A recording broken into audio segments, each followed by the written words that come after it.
बस यही प्रार्थना करिए। एक बार बिहारी जी का दर्शन करने जाइए तो इतनी छवि को निहाल लीजिए कि अगली बार जाते समय तक कम से कम मन को सुकून बना रहे, इतना भर लो उसको हृदय में। और हम लोग तो मंदिर में भी जाके आंख मूंद लेते हैं। कई लोग कितने महान होते हैं महाराज कि मंदिर में दर्शन कर कर बाहर आए और आप मंदिर के बाहर खड़े हो जाओ। जितने लोग दर्शन करके आते जाएं उनसे केवल एक प्रश्न पूछना, आज ठाकुर जी ने कौन से रंग का कपड़ा पहना है? 100 में 90 फेल ना हो जाए तो कहना। क्योंकि हम तो मंदिर में भी जाकर भगवान से नहीं मांगते, भगवान को नहीं मांगते, भगवान से मांगते। इसलिए भगवान से मत मांगिए, भगवान को ही मांग लीजिए। जैसे ही ब्राह्मणी ने भगवान का ये वेश देखा, आहा, मोहित हो गई, नेत्र सजल हो गई। और ब्राह्मणियां गईं और भगवान के सामने भोजन रख दिया। भगवान ने जैसे एक निवाला तोड़ा और तोड़कर जैसे भगवान मुख में धरने लगे, एक ब्राह्मणी ने भगवान का हाथ पकड़ लिया और कहा, लाला खाना मत। तो भगवान ने कहा, मेरे लिए लाई हो ना, तो खाने क्यों नहीं दे रही? तो उस ब्राह्मणी ने कहा, लाला यदि तुम कहो तो क्या तुमको हम अपने हाथ से खिला सकती हैं? जैसे ही कहा ठाकुर जी उठे और उस ब्राह्मणी की गोद में जाके बैठ गए। और जैसे ही गोद में बैठे उस ब्राह्मणी के नेत्र सजल हो गए और उस ब्राह्मणी अपने हाथों से भगवान को भोजन कराया। और एक बात आपसे बताए महाराज, दुनिया में रोटी कहीं खाओ पेट भरता है, लेकिन जब माँ अपने हाथ से खिलाती है तो मानो जन्म जन्म की भूख मिट जाती है। और कई लोगों का यह अनुभव होगा, जो स्वाद माँ की रोटी में है वो दुनिया की किसी रोटी में नहीं महाराज। क्योंकि माँ की रोटी में केवल स्वाद नहीं होता, माँ की रोटी में उसकी ममता भी होती है। एक होटल वाला यदि रोटी बनाता है तो उसके पीछे उद्देश्य उसका केवल बेचना रहता है, लेकिन माँ का उद्देश्य केवल अपने लाला का पेट भरना रहता है। इस दुनिया में केवल एक माँ ऐसी है महाराज जो स्वयं भूखी रह सकती है, लेकिन अपने बच्चों को कभी भूखा नहीं देख सकती। रामायण की कथा आती है कि जब भरत जी राम जी को मनाकर वापस आए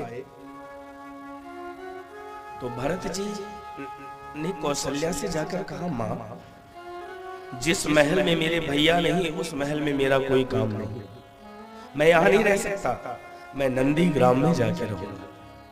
और भरत जी नंदी ग्राम चले गए। राम लक्ष्मण वन में, भरत जी नंदी ग्राम में। घर में कौन बचा? शत्रुघ्न। और राम जी के पास से चित्रकूट से लौटे हुए 6 दिन बीत गए और 6 दिन तक अयोध्या में चूल्हा नहीं जला महाराज। ये तीनों माताएं अपने अपने कक्ष में रोती रहती थी, राम को याद करके।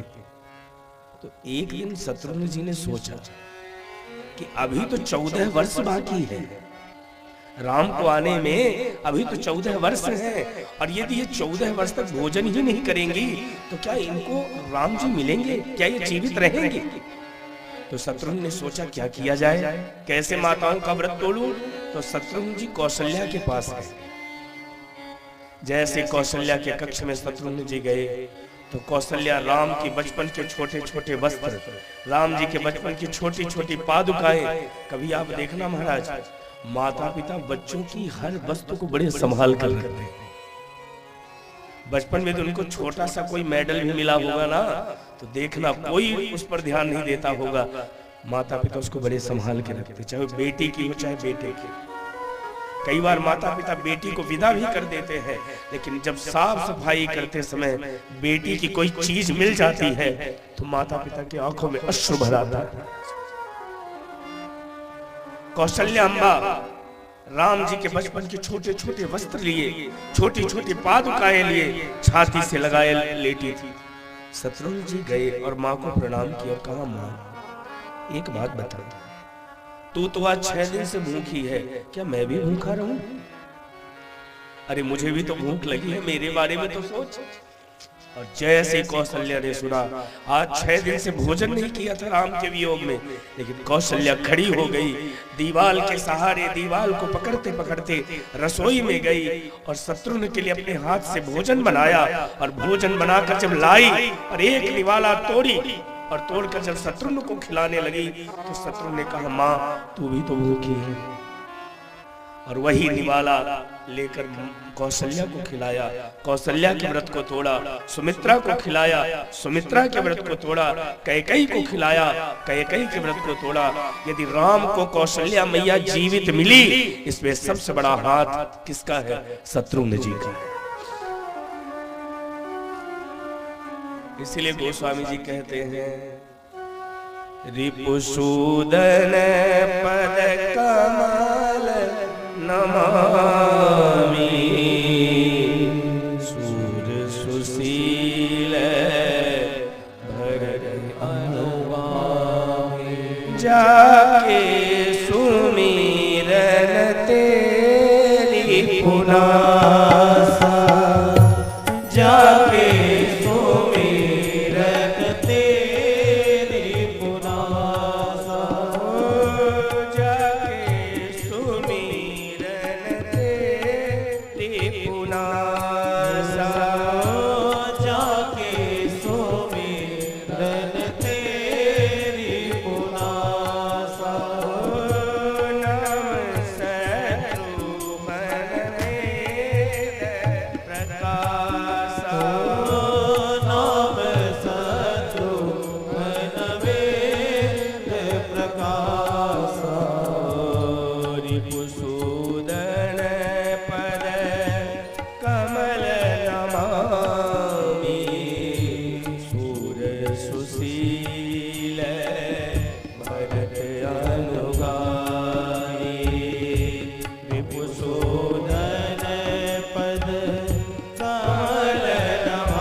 कहने का भाव केवल इतना कि माँ स्वयं भूखी रह सकती है, लेकिन अपने बच्चे को भूखा नहीं देख सकती। आज इन ब्राह्मण की पत्नियों ने भगवान को अपने हाथ से भोजन कराया। जब भोजन हो गया तो भगवान ने कहा, माताओं अब आप लोग जाओ। जैसे जाने के लिए कहा तो माताओं ने कहा, कन्हैया एक बात कहें, जब हम आ रहे थे ना तो हमारे पति देव लोग हमको रोक रहे थे, तो क्या हमारे पति हमको स्वीकार करेंगे? तब भगवान ने कहा, जिसको मैं स्वीकार कर लेता हूं उसको तो दुनिया अपने आप स्वीकार कर लेती। जा परिकृपा राम कह होई, ता परिकृपा करहि सब कोई। और आप जाइए। और जब ये माताएं गई तो भगवान की बात सत्य हुई। जो पति इनको जाने से रोक रहे थे वही पति आरती की थाल लिए खड़े थे। और पतियों ने क्या कहा, दिक्कुलम दिक्रियादाक्षम विमुखा ते तो धुक्षजे नूनम भगवतो माया योनि नामपि मोहिनी। उन ब्राह्मणों ने कहा, धिक्कार है हमारे कुल को, धिक्कार है हमारे ज्ञान को, धिक्कार है हमारे यज्ञ को, जो हम भगवान के काम नहीं आए और तुम भगवान के काम आ गए।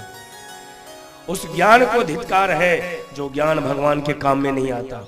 उस रूप को धिक्कार है जो रूप जाकर भगवान के चरणों में नहीं गिरता। उस पैरों को धिक्कार है जो पैरों से चलकर भगवान के कभी मंदिर नहीं जाते। उन हाथों को धिक्कार है जिन हाथों से कभी ठाकुर जी की सेवा नहीं होती।